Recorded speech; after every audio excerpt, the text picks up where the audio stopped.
बातें बेहिसाब बताना, कुछ कहते कहते चुप हो जाना। बातें बेहिसाब बताना, कुछ कहते कहते चुप हो जाना। उसे जताना, उसे सुनाना, वो कहता है उसे पसंद है।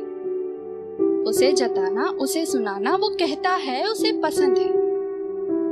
ये निगाहें खुला मैखाना है। ये चश्मों की वजह से लाइन की इंटेंसिटी को जज मत करना। हाँ, तो ये निगाहें खुला मैखाना है, वो कहता है दरबान बिठा लो। ये निगाहें खुला मैखाना है, वो कहता है दरबान बिठा लो। हल्का सा, बस हल्का सा, वो कहता है तुम काजल लगाओ।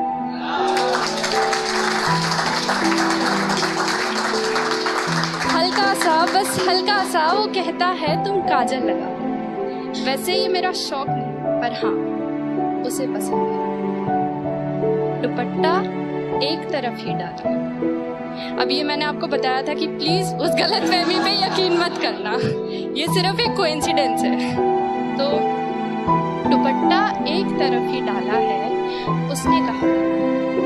उसने कहा था कि सूट सादा ही पहन लो बेशक, तुम्हारी तो सूरत से उजाला।